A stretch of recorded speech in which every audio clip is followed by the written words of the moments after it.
ন্যায়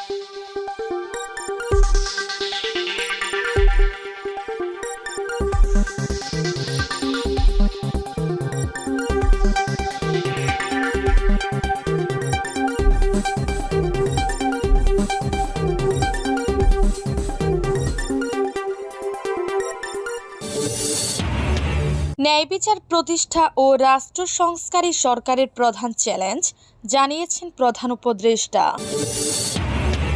রংপুর, রাজশাহী, ময়মনসিংহ বিভাগ থেকে কি একজনও নেই যিনি মন্ত্রণালয় চালানোর যোগ্য, জানিয়েছেন সার্জিস আলম। দেশের মালিকানা জনতার হাতে ফিরিয়ে দিতে আমরা ঐক্যবদ্ধ, জানিয়েছেন ডাক্তার জাহিদ। যৌক্তিক সময় নির্বাচন হলে নির্বাচিত সরকারের কাছে ক্ষমতা যাবে, জানিয়েছেন ব্যারিস্টার কাউসার। জুলাইয়ের শহীদদের নামে হবে 220 স্টেডিয়াম। বঙ্গোপসাগরে ভারত, যুক্তরাষ্ট্র ও চীনের আলাদা আলাদা স্বার্থ রয়েছে, জানিয়েছেন পররাষ্ট্র উপদেষ্টা। ন্যায় বিচার প্রতিষ্ঠা ও রাষ্ট্র সংস্কারী সরকারের প্রধান চ্যালেঞ্জ, জানিয়েছেন প্রধান উপদেষ্টা। সামাজিক ন্যায় বিচার প্রতিষ্ঠা ও রাষ্ট্র সংস্কারী অন্তর্বর্তী সরকারের প্রধান চ্যালেঞ্জ বলে মন্তব্য করেছেন প্রধান উপদেষ্টা ডক্টর মোহাম্মদ ইউনূস। শনিবার 16 নভেম্বর সকালে রাজধানীর প্ল্যান প্লসি কিট সোনারগাঁও হোটেলে আন্তর্জাতিক ভোর রাজনৈতিক সম্মেলন বে অফ বেঙ্গল কনভারসেশন BOBC 2024-এর তৃতীয় আসরের উদ্বোধনী অনুষ্ঠানে তিনি এ মন্তব্য করেন। ডক্টর মোহাম্মদ ইউনূস বলেন, আগামীর বাংলাদেশ হবে ন্যায় বিচার, মানবাধিকার ও বাক স্বাধীনতার দেশের সামাজিক ন্যায় বিচার প্রতিষ্ঠা ও রাষ্ট্র সংস্কারী সরকারের প্রধান চ্যালেঞ্জ। এজন্য সবাইকে ধৈর্য ধরার আহ্বান জানান তিনি। 3-0 ভিত্তিতে সত্যতা তৈরির আহ্বান জানিয়ে ডক্টর ইউনূস বলেন, এই সভ্যতা আমাদের ব্যর্থ করেছে, শুধু পরিবেশের দিক দিয়ে নয়, মানুষ মুনাফার পিছনে মরিয়া হয়ে ওঠারও এর জন্য দায়ী। আসুন আমরা নতুন একটি সভ্যতা তৈরি করি 3-0 ভিত্তিতে, যেখানে সম্পদকে কুক্ষিগত করা হবে না, সবার মাঝে সমানভাবে বন্টন হবে। প্রধান উপদেষ্টা আরও বলেন, বিদেশি অতিথিদের বলবো, আপনারা রাস্তাগুলো ঘুরে দেখেন, বাংলাদেশের তরুণদের মনের ভাষা বুঝতে পারবেন। আমি আপনাদের আহ্বান জানাবো নতুন একটি বিশ্ব গড়ার বিষয়ে ভাবতে, যেভাবে আমাদের তরুণরা আমাদের নতুন একটি বাংলাদেশের বিষয়ে ভাবতে শিখেছেন। রংপুর, রাজশাহী, ময়মনসিংহ বিভাগ থেকে কি একজনও নেই যিনি মন্ত্রণালয় চালানোর যোগ্য। জুলাই শহীদ স্মৃতি ফাউন্ডেশনের সাধারণ সম্পাদক সার্জিস আলম বলেছেন, চট্টগ্রাম বিভাগ থেকে 13 জন উপদেষ্টা দেওয়া হয়েছে, কিন্তু রংপুর, রাজশাহী ও ময়মনসিংহ বিভাগ থেকে কাউকে উপদেষ্টা করা হয়নি। তিনি বিভাগ থেকে কি একজনও নেই যিনি মন্ত্রণালয় চালানোর যোগ্য। অঞ্চল বৈষম্য আমরা সমর্থন করি না। শনিবার রংপুর জেলা শিল্পকলা একাডেমি মিলনায়তনের শহীদ পরিবারের পাশে বাংলাদেশ শীর্ষক অনুষ্ঠানে যোগ দিয়ে এসব কথা বলেন তিনি। উপদেষ্টা হিসেবে চলচ্চিত্র নির্মাতা মোস্তফা সারোয়ার ফারুকীকে নিয়োগের সমালোচনা করে সার্জিস বলেন, ফারুকী তার পুরো সময় ক্ষমতায় কাছাকাছি থাকার জন্য যেভাবে তোষামোদি করা দরকার তা করেছেন। এই ফারুকীরা কিভাবে এই উপদেষ্টা পরিষদে আসেন, এরকম কঠিন সময় নীরব থাকা ও গা বাঁচিয়ে চলা লোকজনকে আমরা উপদেষ্টা হিসেবে দেখতে চাই না। জুলাই অভ্যুত্থানের পর মামলা বাণিজ্য নিয়ে সার্জিস বলেন, মামলা বাণিজ্য শুধু রংপুরে নয়, সারা বাংলাদেশে চলছে। আমরা আমাদের জায়গা থেকে কঠোরভাবে বলতে চাই, আমার শহীদ ও আহত ভাইদের নিয়ে মামলা বাণিজ্য চলবে না। মামলায় টাকা দিয়ে নাম দিচ্ছে, টাকা দিয়ে নাম কাটাচ্ছে, এই ব্যবসা থেকে সামগ্রিকভাবে সবাইকে বের হতে হবে। দেশের মালিকানা জনতার হাতে ফিরিয়ে দিতে আমরা ঐক্যবদ্ধ, জানিয়েছেন ডাক্তার জাহিদ।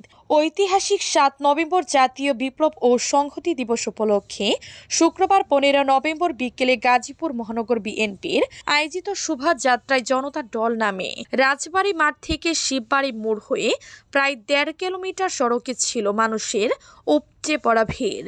এর আগে শোভাযাত্রা উপলক্ষে দুপুর থেকে খণ্ড খণ্ড মিছিল নিয়ে নগরের বিভিন্ন থানা, ওয়ার্ড বিএনপি ও এর অঙ্গ সহযোগী সংগঠনের নেতা কর্মীরা গাজীপুর রাজবাড়ী মাঠে একত্রিত হন।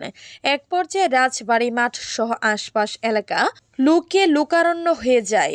শোভাযাত্রা শুরুর আগে এক সংক্ষিপ্ত সমাবেশে প্রধান অতিথির বক্তব্যে বিএনপির স্থায়ী কমিটির সদস্য ডাক্তার AZM জাহিদ বলেছেন দেশের মালিকানা জনগণের হাতে ফিরিয়ে দিতে তারেক রহমানের নেতৃত্ব আমরা ঐক্যবদ্ধ আছি এবং জনগণ ও দেশ পরিচালনার দায়িত্ব তার হাতে তুলে দিতে প্রস্তুত রয়েছে। ৭ নভেম্বর শহীদ প্রেসিডেন্ট জিয়া রহমানের প্রতি মানুষ যেমনভাবে আস্থা রেখেছিল, ৫ আগস্ট পরবর্তী সময়েও মানুষ তারেক রহমানের প্রতি আস্থা রাখতে চায়। জনগণ যদি স্বাধীনভাবে ভোট দেওয়ার সুযোগ পায়, ধানের শীষ বিজয়ী হবে উল্লেখ করে তিনি আরও বলেন, জাতীয় ঐক্যের মাধ্যমে গণতান্ত্রিক রাষ্ট্র প্রতিষ্ঠায় সবাইকে এগিয়ে আসতে হবে। যৌক্তিক সময় নির্বাচন হলে নির্বাচিত সরকারের কাছে ক্ষমতা যাবে জানিয়েছেন ব্যারিস্টার কাউসার। বিএনপির পক্ষ থেকে অন্তর্বর্তীকালীন সরকারকে যৌক্তিক সময় দেওয়া হয়েছে বলে মন্তব্য করেছেন বিএনপির আইন বিষয়ক সম্পাদক ব্যারিস্টার কাউসার কামাল। তিনি বলেন, দেশের মানুষ প্রত্যাশা করেছে যৌক্তিক সময়ের অর্থ বুঝে যারা যৌক্তিক সময় নির্বাচন দিবেন যেন জনগণের ক্ষমতা জনগণের হাতে, জনগণ দ্বারাই নির্বাচিত প্রতিনিধিদের কাছে হস্তান্তর করা যায়।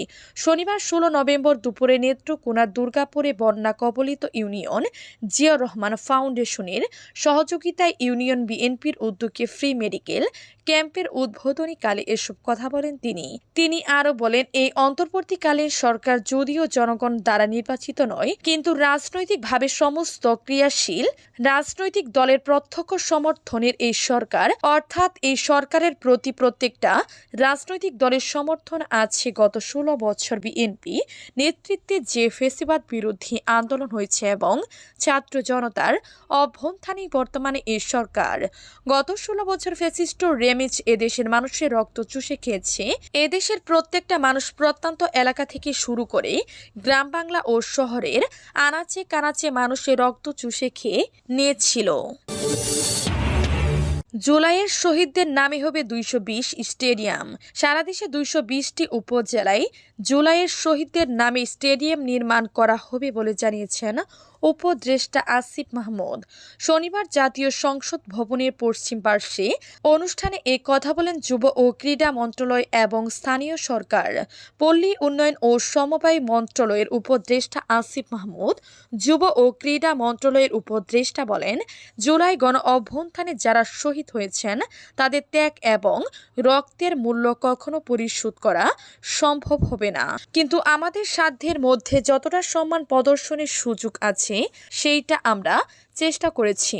তিনি বলেন, সারা দেশে ২২০টি উপজেলায় স্টেডিয়াম নির্মিত হবে। আমরা নীতিগত সিদ্ধান্ত নিয়েছি এই ২২০টি স্টেডিয়ামের নাম সেই উপজেলার শহীদদের নামে নামকরণ করা হবে। বঙ্গোপসাগরে ভারত, যুক্তরাষ্ট্র ও চীনের আলাদা আলাদা স্বার্থ রয়েছে জানিয়েছেন পররাষ্ট্র উপদেষ্টা। অন্তর্বর্তী সরকারের পররাষ্ট্র উপদেষ্টা মোহাম্মদ তৌহিদ হোসেন বলেছেন, বঙ্গোপসাগরকে কেন্দ্র করে বাংলাদেশ ছাড়াও ভারত, যুক্তরাষ্ট্র এবং চীনের আলাদা আলাদা স্বার্থ রয়েছে। অন্যান্য নানা ইস্যুর পাশাপাশি